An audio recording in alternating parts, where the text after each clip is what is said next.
Hey makers, it's Wednesday, it's 1 o'clock. It is time for another edition of Wednesday Workshop at 1. For those of you that I haven't had an opportunity to meet, I'm Jennifer. I'm delighted that you have chosen to spend the next little bit of time with us today. If this is the first time that you have stumbled across one of our Wednesday Workshops at 1, each week we take a look at a different project or a different technique. Now, regardless of what it is that we're stitching up that day, there'll be hints and tips throughout the presentation that you can take and use in other types of sewing applications. If there's something that you have questions about, that you would love to see, you want more information on anything that we cover in a Wednesday workshop, always feel free to email us at info@meissnersewing.com. It's really the fastest way to get that information that you're looking for. All right, so what are we going to do today? I was looking through some new pattern things that were coming out, and I thought that it just made me smile when I saw this pillow. I love the colors, I love the look of it. It just looked like something that as I walked by it in my own home, I would just kind of smile. And I think that it's really important to have those types of things. So it's functional, right? It's a pretty decorative piece. You could use it as a pin cushion for those of you that want something truly, truly functional, but it's going to be a pretty good size pin cushion, lots of pins that can go in there. And it can be done in different fabrics according to the holidays, right? So I'm doing mine, or the one that we're going to do today, is stitched out in summertime fabrics. But I also already in the back of my head have this planned out to do another variation that's maybe one round smaller, and use the flower on a rectangular pillow where I embroider something like Happy Holidays or Happy Halloween. And so I can pull some of my seasonal fabrics to make this something that is useful for all seasons. All right, so what's in the pattern? Let's take a look here. What we're going to be doing is creating a series of petal shapes that will then position on a circle of fabric to create that full zinnia type effect. Now in your pattern, of course there are instructions in here, but you will also find some templates. So the first template that you'll want to take a peek at is your petal template. Let's see, you could tell this is my actual working copy here. And here it is, petal template.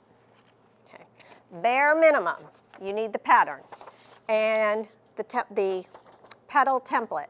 Now, I like to, if I'm using a paper template out of a project or out of a pattern, I like to take a photocopy of this, and I would use it as my working piece, and then I would keep the original intact in my pattern in case I want to go back and stitch this up again, as I'm going to want to do for Halloween and for Christmas. And I would keep that with my originals. Now, I am a time-conscious sewer. And if I have the opportunity to sit down and stitch, I want to get to the stitching. So rather than using the paper template, because then you do have to be really careful, it's harder to use the rotary cutter, instead I'm going to use an acrylic template to cut these out. So there's a pattern for the the Petal Pop Zinnia pillow, but there's also a coordinating acrylic template, okay? So I'm going to use the template to cut my pieces out.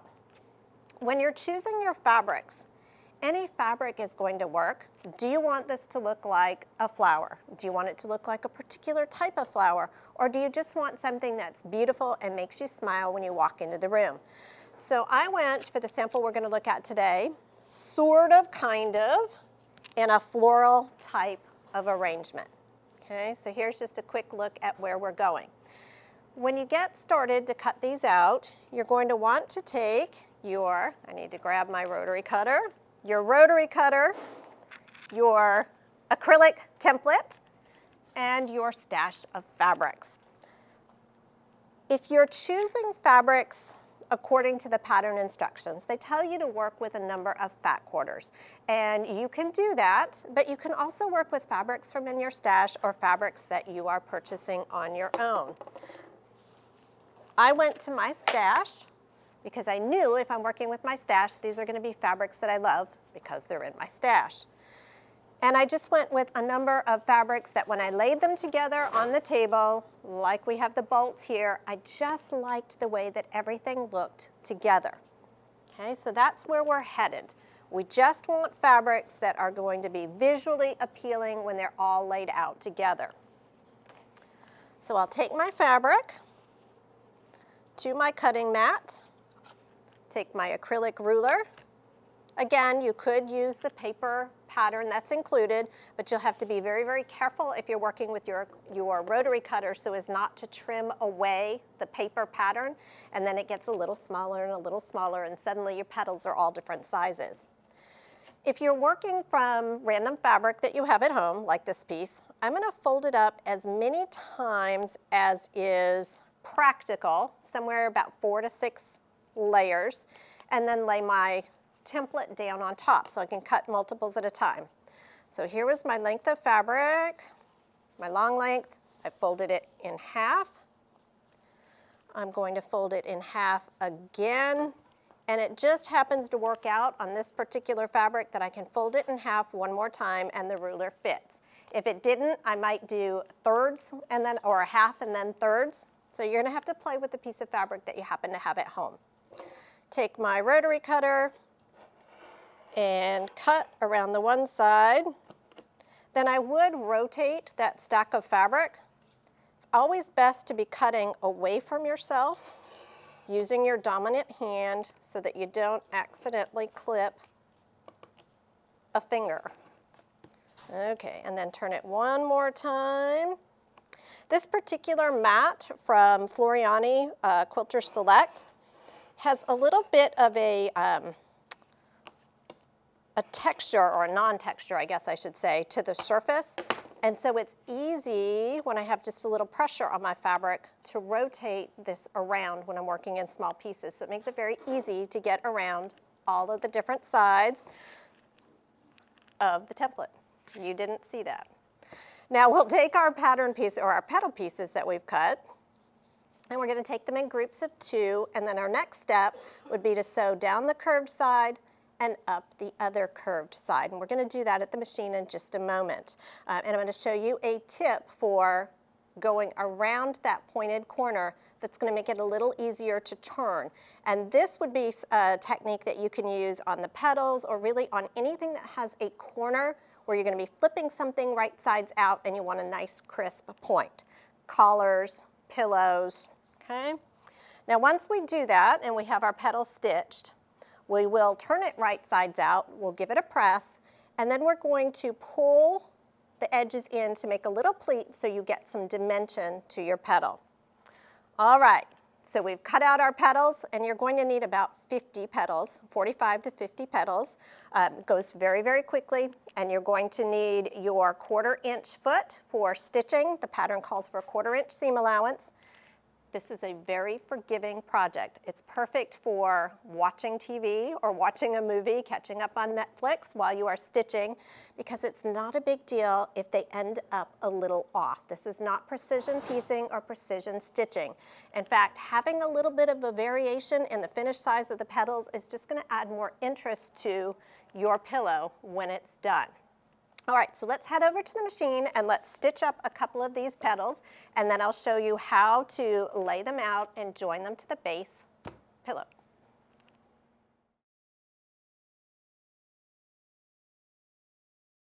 All right, so at the machine, what we're going to want to do to prepare is make sure that we have a fresh needle inserted into the machine. Be sure that you are changing your needle after about every 6 hours of sewing. We want to be threaded with a construction weight thread. Now this is not an outdoor project, it's an indoor decorative project, so a cotton thread is okay, but you might want to consider a polyester. It will hold up a little bit longer. I think I said we have our 1/4 inch foot on because that is the seam allowance that is called for in the pattern instructions. So I have my petal fabrics, 2 of them, placed right sides together, and we're going to stitch around the curve and up the curve. Now when we get down here to the point, we're going to stitch, stitch, stitch, stitch, stitch. Rather than simply pivoting our fabric and leaving a point or a little V in the stitching, we're going to sew down till we get to where that pivot point would be. we're going to rotate our fabric like so. We're going to take one straight stitch across that point and then pivot and come down. By having a straight stitch at that very point rather than a V of stitching where you've turned the corner, when you clip the point and you get ready to turn, it's going to turn a little smoother. Also, it's less likely to poke out in between those two straight stitches where you've pivoted. So that extra little stitch there gives you some more security when you're turning. So same thing if you're working on a collar, if you're working on a jean style pocket where you come down this way, and up, or just putting pillows together, all right? So we're gonna bring our presser foot down and stitch.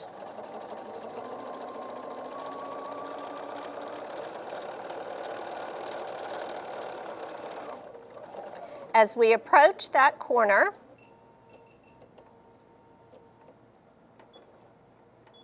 I'm going to raise the presser foot so you can see what's happening here. I'm rotating and taking one stitch. Then we're going to rotate and complete the stitching.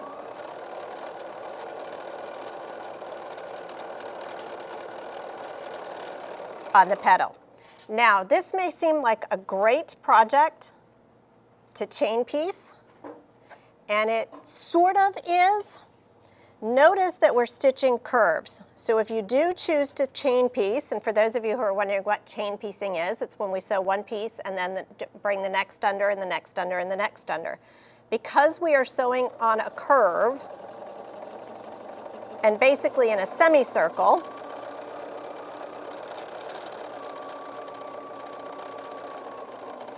you may find that it's awkward once you get to the location.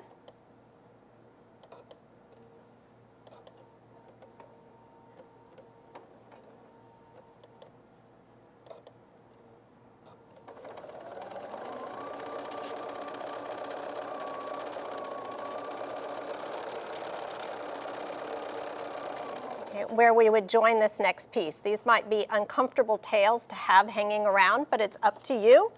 You can keep right on chaining through if you would like.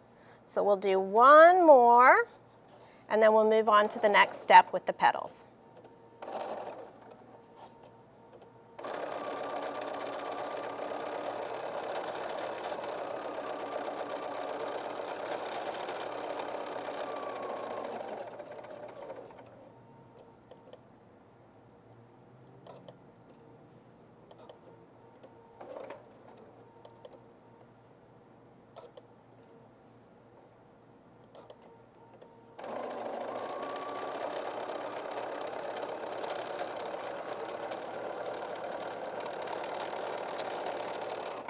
Okay, once we have our petals joined, our next step is going to be to trim those points and turn our petals right sides out. You will need to clip them apart before we do this. Okay, so I'm going to cut across the top, and then I'm going to turn my petal right side out. Those of you at home who are sewing along, you will have your Floriani point turner handy so that as you're turning these, you can use that point turner to get right up into the points. Press those seams out or push those seams out, and you would then take this and give it a little press, or you might do a whole stack of them at a time, and then you know how I love my press. Take them to my press, give them a nice crisp press all at once. Once you've done this, the next step in creating the dimension for the petals, like we see here, is to create that little pleat. I do this very scientifically. I fold it in half to find the middle, and then I just push in a little bit and push in a little bit. Give it a press. Now I will do all of these at once if I were in the privacy of my own home, and I would use one of my clips to hold them in place. Then come back to the machine, remove the clip, and just straight stitch about 1/4 of an inch away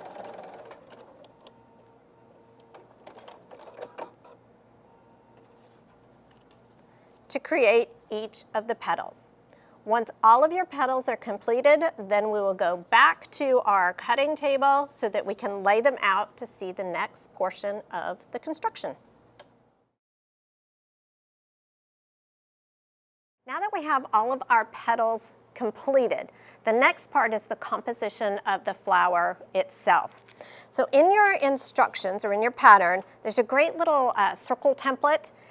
I've cut mine out just to make my life a little easier, but the instructions on here walk you through how to fold your half yard of fabric so that when you use the little wedge template, you're going to cut the top and the bottom of the pillow all in one, and it will be a beautiful circle. Now, once I cut my circle, I thought to myself that I really would like for the pillow to have a little bit more stability. So this is going to be personal preference. I wanted to have a little bit of batting adhered to the back because you are going to stuff this with fiberfill. And if you have batting attached or adhered to the fabrics, then it's going to be a little easier to stuff it and not have it be lumpy, right? It's going to give you a nice smooth finish. Now that being said, it is difficult to take a half yard of fabric with batting adhered to it and then fold it into that wedge shape. So I did cut the circles out without the backing, and then I used it as a pattern to cut my circle. You can use that batted circle if you wanted to as the back to the pillow, and use the batted circle as the front to the pillow. It's completely up to you. This was just a personal preference on my side. Okay, so I have my circle completed. There's also a template in here to give you some guidance as to where the petals should be positioned on your base circle. So I took mine, and because I was a little random with my fabrics, before I get to that, I cut mine out so that I could draw those circle shapes on the base circle to lay out the petals. Now before I stitch them down, I did want to lay all of them out so that I could make sure that this was the arrangement of fabrics that I liked, okay? And it was. So if you were following along doing this, we have 3 layers of petals. And notice that my top one was that bright pink and yellow, now that I moved it. This particular ring is all the same. Doesn't mean you have to do the same thing. I'm just showing you the way I laid them out. And then the initial ring, I liked all the greens, but it felt like it needed something. So I actually have sort of a ring and a half, right? This is around the inside edge. I laid them down. And then when I started with the next grouping of fabrics, it just felt like it needed a little something. So that's where I came back with a 3.5 rings instead of a full 3 rings, right? So you're going to have a ring that forms at approximately a 10-inch distance out. You're going to have a 6-inch ring and a 3-inch ring in the very center. This is not an exacting thing. Lay them out. When you're happy with where they are, that's perfect. The only thing that you want to be watching for is that the colors are laid out in the way that you like them. Okay? So once you've done that, you've auditioned your rings. All of my fabrics were in here. No, this is not how we're going to sew them up, but you don't need to watch me lay them back out beautifully 6 more times. Do make sure you are laying them out with your pleat up. This is the wrong side of your petal. This is the right side of your petal. Once we're happy with where those fabrics are, though, I would lift them off in the order that you've laid them down, because you're going to now take your beautifully positioned and composed exactly the way you want them petals, put a pin,